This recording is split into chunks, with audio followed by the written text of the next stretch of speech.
Go on to the main event, man. The new interim heavyweight champion. Not real heavyweight champion. You're really more of a number one contender. But hey, man, next up is the old teammate out of the MMA factory, Paris, France. And Francis the Predator Ngannou. But let's talk about this one first, AJ. Number 2 ranked Derrick Lewis. He had the pressure on him in his hometown, Houston, Texas. Ciryl Gane, like we had mentioned, he came in number 3, fastest trajectory up there to a title shot, even though it's a fake title shot, an interim title shot.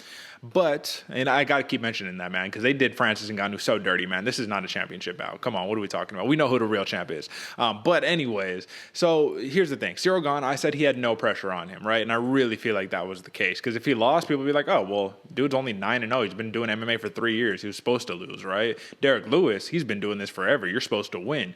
This is the in with the new, out with the old times. How many times now? But this is the real deal showing. Derrick Lewis landed maybe like a handful of strikes in this entire fight, and Ciryl Gane finished him in the 3rd round. What's more impressive, AJ?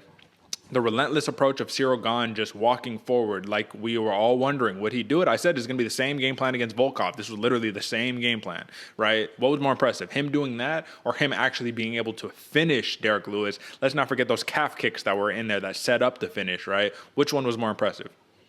I think it was more impressive to me the fact that he legitimately walked Derrick Lewis down with no regard. Like, literally didn't care what was coming his way. There's a couple times where he was biting on the feints a little bit, and he'd kind of, dip out. Everybody needs to. It's Derrick Lewis. He's a bomber, it's going to happen. But, man, that 3rd round came around, man, and he was literally just like an animal, bro. Like, he didn't care what came his way. He was winging him. He knew he was going to get the finish. We all saw Derrick Lewis started to crumble down a little bit. The pressure was a little too much. Even when his coaches were talking to him on the stool, he was saying, instead of that fire coming out like, oh shit, I lost these 2. All right, we're gonna get it.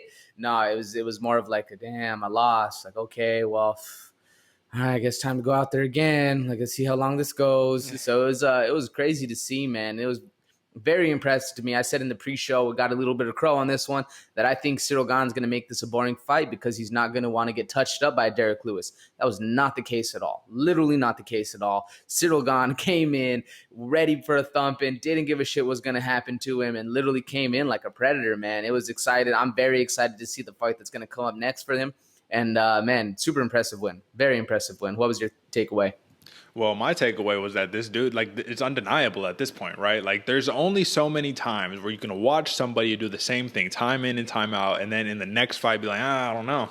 Don't know if he's going to be able to do it. I don't know if he's ready. I don't know if he has the skills, right? So like I said in the beginning, this is the in with the new, out with the old. This is what a heavyweight needs to be to reach the pinnacle of the sport. We already saw Francis Ngannou is very much like Ciryl Gane. He's just a bigger guy, you know what I mean? But he's very much an athlete, right? And we saw with the sprawls, with the wrestling defense with against Stipe Miocic, that was the dude who was like, okay, there's no stopping this guy. He's got it all. He could hit you with a pinky and knock you out. He could slam you on your head if you try to, take him down. He can reverse the position and ground and pound you until you're done. Like, that's what you need, not the one big bomb, which Derrick Lewis is basically that, man. We've seen him. I said it in the Curtis Blades fight. I was like, listen, the dude's getting pieced up until he wasn't.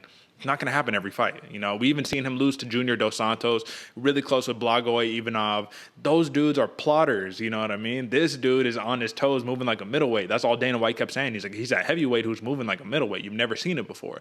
So, let's be honest, right, AJ? I think there was a couple fights ago that Dana White was not very happy with Ciryl Gane's performance against Darzinho Rozenstruik, and now all of a sudden he's like his favorite fighter now, So very, what have you done for me lately type situation. When he gets the finish, that's when, exactly, the money, it's exciting, all that, right? But hey, man, Ciryl Gane is the real deal. This is what it is, man. I want to ask you about Derrick Lewis real quick. Do you think it was just the pressure was just too much, man? Do you think he cracked under pressure, or do you think that really the speed, the athleticism, the combos of Ciryl Gane just froze him up like they've done to Volkov and Rozenstruik? I'd probably say it leans a little bit more towards the pressure for me. He just wasn't himself, man. He wasn't fighting like the Black Beast. Don't get me wrong, Ciryl Gane, I think, they fight 10 times I think they fight 10 times. Ciryl Gane probably gets the best out of him at least 6 or 7 times. He is the better fighter for sure. 100% of the time. He's very fast. Ciryl Gane has all the techniques that he needs to have, whereas Derrick Lewis, he's got what he has. He's that old school style of heavyweight fighter, and like he even said like you just alluded to, man, he even said he was like, no matter what, I always got this right hand, and sure enough, like you depend on that right hand a little too much, you're never gonna land it. But I truly accredit this one all to the pressures of the fight just being too much for him. He even thought like last time I was in the ring, last time I was fighting championship, didn't really get it done. I got beat up by DC, who was a smaller guy, a faster guy as well. So, I completely think that he just crumbled under the weight of the magnitude of the fight, and it was sad to see because, like I said, I saw it a lot when he was on his stool in the middle of the rounds, where his coach was talking to him, and you can see when a fighter has that fire, like he's gonna go out there and get it, but it just wasn't the case for Derrick Lewis, and it was sad to see. It was a rough one for any of us that are Black Beast fans, man. What do you think? Well, I think that one thing that really concerned me watching this fight is that Derrick Lewis, at a certain point in the fight, when it comes like round 2, round 3, there's almost this refusal to modernize yourself with the sport, right? He has modernized his game, right? He throws these crazy switch kicks, so do some of that good stuff. But he's a traditional heavyweight where he's looking for the one big shot to put you out. And where his refusal to become a little more modern, I think, came in the refusal to check any kicks. Like, he didn't even try to check the kicks, man. Ciryl Gane was literally full force. I'm talking about, like, if Lewis would have checked it, Gane probably would have split his leg in half. Like, full force, everything just crack on the leg. And Derrick Lewis could only took about, I think he took 3, maybe 4 of those before that set up the finish. Because now he's like, oh shit, I can't walk anymore. I can't put weight on this thing. That also takes away my big left hand, you know what I mean? Because he has a left hand too, but that takes that thing away. It takes away steam off of that right hand with every single leg kick. So refusing to not check kicks, or refusing to learn how to check kicks in 2021 in modern MMA seems to me to be the calling card of not wanting to actually be a champion and not wanting to reach the pinnacle, wanting to be a fighter. That's what he's definitely a fighter, but he's also said championship means absolutely nothing to him until, well, hey, we're fighting in Houston, so now I'm all about the championship. What's up? You know what I mean? But before that, he was all like, I don't care, man. Just put somebody in front of me. I'll knock him out. It's all good.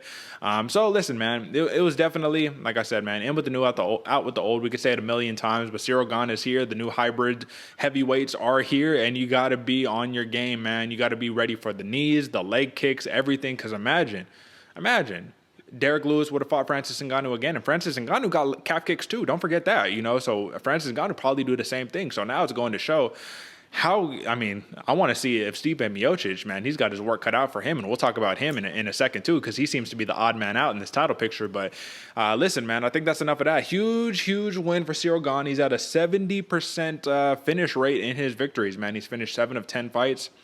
Wins the interim heavyweight title, moves to 10-0, man. So listen, fast rising Ciryl Gane. The man is absolutely a problem, AJ. But let's move on to a little bit of matchmaking.